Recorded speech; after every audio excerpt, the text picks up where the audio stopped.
इस कहानी का नाम है अक्षत का साया। यह कहानी है एक छोटे शहर शिवपुर की, जहां आज भी पुरानी हवेली और पीपल के पेड़ अपने रहस्यमय इतिहास को समेटे हुए है।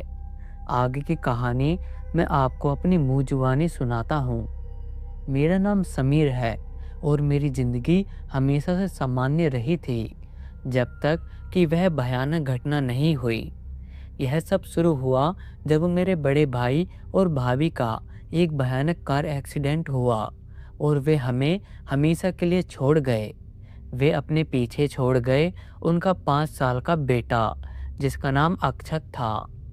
अक्षत काफ़ी शांत स्वभाव का बच्चा था। वह ज़्यादा बोलता नहीं था, ना ही हंसता।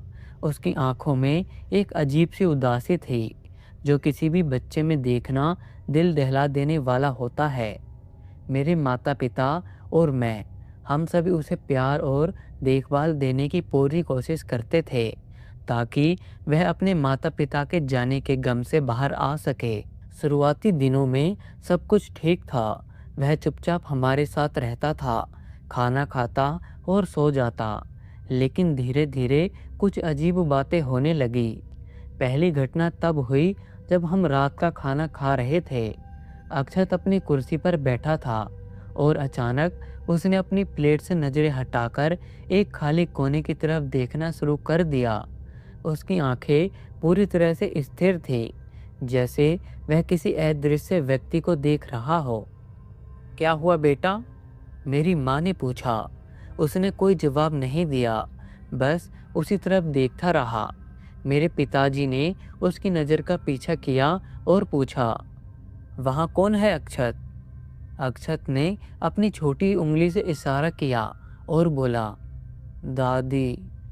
हम तीनों चौंक गए। मेरी दादी का देहांत 1 साल पहले ही हुआ था।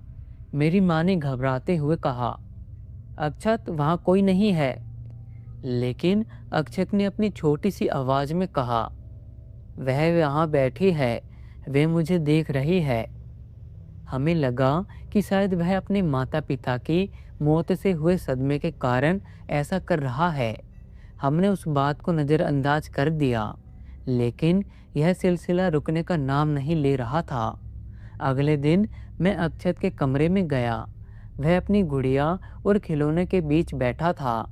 मुझे लगा कि वह खेल रहा है, लेकिन जब मैंने ध्यान से देखा तो मैंने पाया कि वह एक पुरानी धूल बड़ी गुड़िया को देख रहा था, जो मैंने कभी घर में नहीं देखी थी। वह गुड़िया अजीब थी। उसकी आंखें लाल थी और उसके होठों पर एक भयानक मुस्कान थी। अक्षत, यह गुड़िया कहाँ से आई? मैंने पूछा। मेरे दोस्त ने दी, उसने जवाब दिया। मैंने पूछा, कौन दोस्त? उसने जवाब दिया, वो जो रात में आती है और मेरे साथ खेलती है। यह सुनकर मेरे रोंगटे खड़े हो गए। मुझे लगा कि शायद किसी बच्चे की कल्पना है। मैंने उस गुड़िया को उठाया और उसे फेंकने का फैसला किया, लेकिन जैसे ही मैंने उसे पकड़ा, मुझे एक अजीब सी ठंडक महसूस हुई। गुड़िया का कपड़ा काफ़ी ठंडा था, जैसे उसे बर्फ से निकाला गया हो। मैंने उसे कूड़ेदान में फेंक दिया और अक्षत को दूसरे खिलौने दिए। लेकिन रात को मुझे अजीब सी आहटें सुनाई दी। मैं अपने बिस्तर से उठा और अक्षत के कमरे की तरफ गया। दरवाजे थोड़ा खुला हुआ था। मैंने झांक कर देखा, अक्षत अपनी गुड़िया के साथ खेल रहा था। वही गुड़िया जिसे मैंने फेंक दिया था। वह गुड़िया जो कुछ घंटे पहले तक कूड़ेदान में थी, वह अब अक्षत के हाथों में थी। मैं डर गया। मैंने हिम्मत करके कमरे का दरवाज़ा खोला। अक्षत, यह गुड़िया कहाँ से आई? उसने मेरी तरफ देखा और उसकी आंखों में कोई डर या हैरानी नहीं थी। उसने धीरे से कहा, वह वापस आ गई। यह घटना मेरे दिल में एक गहरी घबराहट पैदा कर गई। मैंने अपने माता पिता को बताया, लेकिन उन्होंने इसे सिर्फ एक संजोग मानकर टाल दिया। उन्हें लगता था कि मैं ज़्यादा सोच रहा हूँ, लेकिन मैं जानता था कि यह सिर्फ एक संयोग नहीं था। धीरे धीरे अक्षत का व्यवहार और भी अजीब होता चला गया। वह देर रात तक जागता रहता और फुसफुसाता था। खैर, एक रात मैं अपने कमरे में था, तभी मुझे अक्षत की फुसफुसाहट सुनाई दी। मैं उसके कमरे में गया और देखा कि वह अपने बिस्तर पर बैठा है और हवा में बात कर रहा है। तुम यहाँ हो, उसने कहा। वह कहता है कि तुम चले जाओ। मैंने उसके पीछे से पूछा, कौन कहता है अक्षत? उसने मेरी तरफ नहीं देखा, बल्कि खाली कमरे में किसी और को देखकर कहा, वह वह मेरे कमरे में है। मैंने डरकर कमरे की लाइट्स जला दी। पूरा कमरा खाली था। अक्षत ने मेरी तरफ देखा और उसकी आंखें अजीब सी हो गई। वे कुछ क्षणों के लिए लाल हो गई और फिर सामान्य हो गई। उसने कहा, तुम यहाँ क्यों आए? वह कहता है कि तुम यहाँ से चले जाओ, वरना। इतना बोलकर वह अचानक गिर गया और बेहोश हो गया। अक्षत के बेहोश होने के बाद हम सब काफ़ी डर गए। हमने उसे तुरंत डॉक्टर के पास ले जाने का फैसला किया। डॉक्टर ने उसकी जांच की और बताया कि वह पूरी तरह से ठीक है, लेकिन उसका दिमाग शायद किसी सदमे से गुजर रहा है। डॉक्टर ने हमें यह भी सलाह दी कि हम किसी मनोवैज्ञानिक से मिलें, लेकिन हमने सोचा कि यह शायद इतना गंभीर नहीं है। हम उसे घर ले आए और उसे प्यार और देखभाल देना जारी रखा। लेकिन वह रात मेरी ज़िंदगी की सबसे भयानक रात बन गई। उस रात मैं अपने कमरे में सो रहा था जब मुझे फिर से कुछ फुसफुसाहट सुनाई दी। यह फुसफुसाहट मेरे कमरे के अंदर से आ रही थी। मैंने आंखें खोली और देखा कि अक्षत मेरे बिस्तर के पास खड़ा था। उसकी आंखों में एक अजीब सी चमक थी। अक्षत, तुम यहाँ क्या कर रहे हो? मैंने घबराकर पूछा। उसने कोई जवाब नहीं दिया। उसने अपना हाथ उठाया और मेरी तरफ इशारा किया। उसकी उंगलियां धीरे धीरे मेरी गर्दन की तरफ बढ़ रही थी। उसकी आंखों में कोई दया नहीं थी, सिर्फ एक भयानक खालीपन था। तुम यहाँ क्या कर रहे हो? उसने एक गहरी गूंजती हुई आवाज में पूछा। यह आवाज अक्षत की नहीं थी, यह किसी बड़े व्यक्ति की थी, शायद किसी पुरुष की। मैं घबरा गया और चिल्लाया, अक्षत, यह तुम नहीं हो। लेकिन उसने फिर से उसी आवाज में कहा, मैं नहीं हूँ, लेकिन उसके अंदर हूँ। मैं बिस्तर से कूदा और कमरे से बाहर भागने की कोशिश की, लेकिन दरवाज़ा बंद था। अक्षत ने अब मेरी तरफ बढ़ते हुए अपने दोनों हाथ बढ़ा दिए। उसकी चाल अजीब थी, जैसे वह किसी और के नियंत्रण में हो। उसकी आंखों में एक भयानक मुस्कान थी। तुम यहाँ से नहीं जा सकते, वह फुसफुसाया। तुमने मेरी दोस्ती को फेंक दिया था। मुझे याद आया वह गुड़िया। मैंने हिम्मत करके कहा, तुम कौन हो? वह हंसा, लेकिन वह हंसी अक्षत की नहीं थी। वह एक बूढ़े व्यक्ति की हंसी थी, जिसमें घृणा और गुस्सा भरा था। मैं अक्षत नहीं हूँ, उसने कहा। मैं विमल हूँ। मैं इस घर में रहता था। यह मेरा घर है। तुम सबने इसे मुझसे छीन लिया है। विमल? मैंने अपनी यादों पर जोर डाला। विमल कौन है?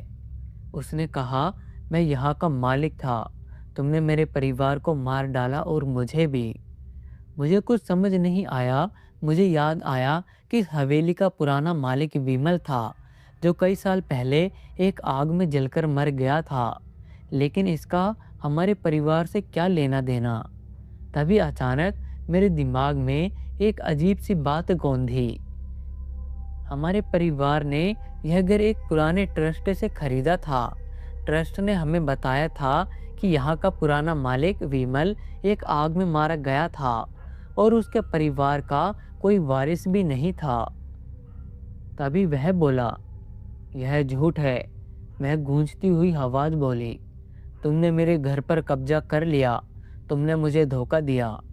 अचानक वह रुक गया। अक्षत के चेहरे पर एक भयानक भाव आया, जैसे वह किसी अदृश्य शक्ति से लड़ रहा हो। मुझे समझ आया कि यह अक्षत किसी दुष्ट आत्मा के वश में है। मैं डरकर पीछे हट गया और मेरी पीठ दीवार से सट गई। अक्षत अब मेरे एकदम करीब था। वह मेरे चेहरे पर हाथ रखकर फुसफुसाया, अब तुम नहीं बचोगे। लेकिन तभी अचानक कमरे का दरवाज़ा खुल गया। मेरे माता-पिता वहाँ खड़े थे। क्या हो रहा है समीर? मेरे पिताजी ने चिल्लाकर पूछा। लेकिन जैसे ही उन्होंने अक्षत को देखा, वे हैरान रह गए। अक्षत की आंखों में एक अजीब सी चमक थी और उसके चेहरे पर एक भयानक मुस्कान थी। तुम भी आ गए, उसने कहा। अब तुम सब मरोगे। अक्षत ने एक झटके में मेरे पिताजी को धक्का दिया और वे जमीन पर गिर गए। मेरी माँ डरकर चीखने लगी। अक्षत अब कमरे के बीचों बीच खड़ा था और उसकी आंखें पूरी तरह से काली हो गई थी। उसके शरीर से एक ठंडी हवा निकल रही थी, जिससे पूरे कमरे का तापमान काफी कम हो गया। विमल, तुमने क्या किया? मेरे पिताजी ने जमीन से उठते हुए कहा। अक्षत, जो विमल की आत्मा के वश में था, हंसा। मैं बदला ले रहा हूँ। तुम लोगों ने मेरा घर मुझसे छीन लिया।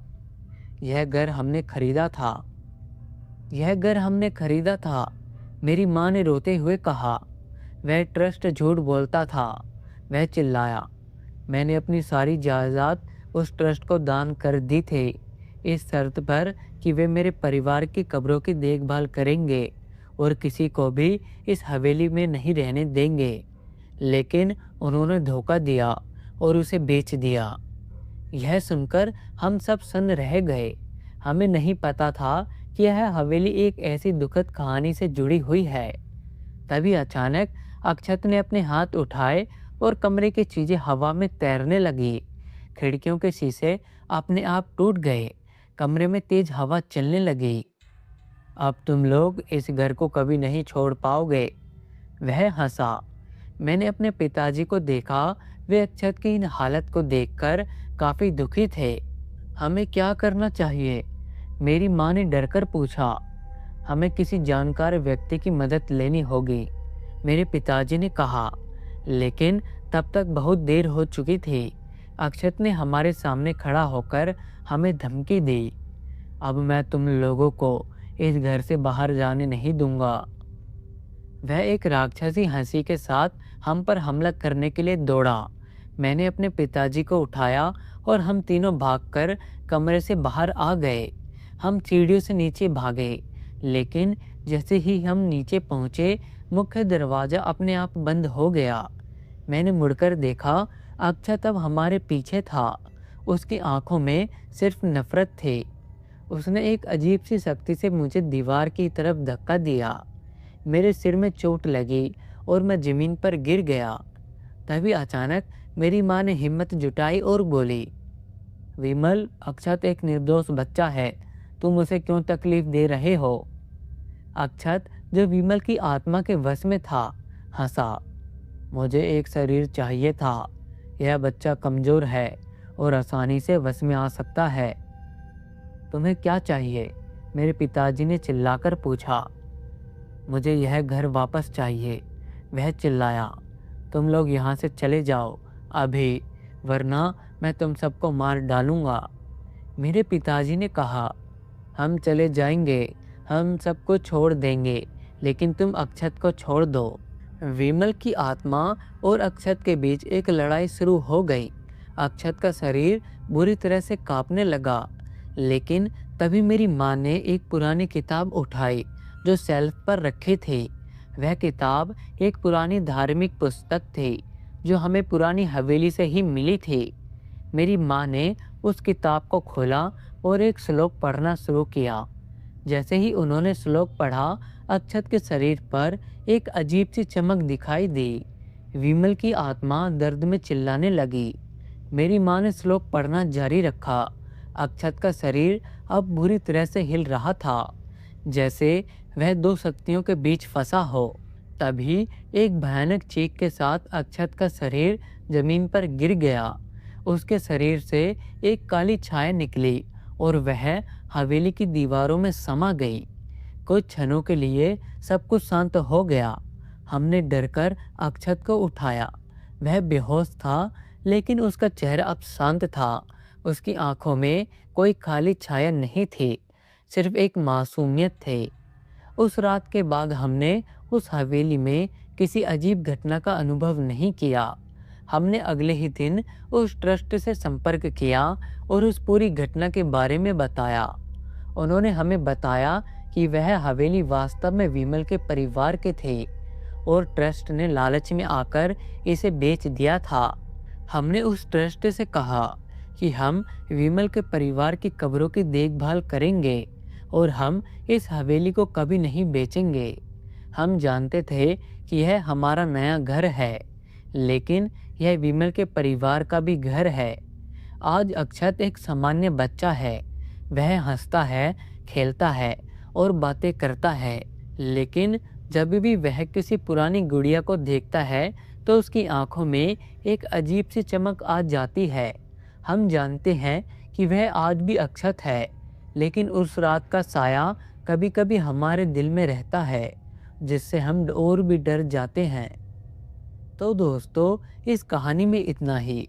कहानी आपको कैसी लगी? हमें कमेंट बॉक्स में ज़रूर बताएं।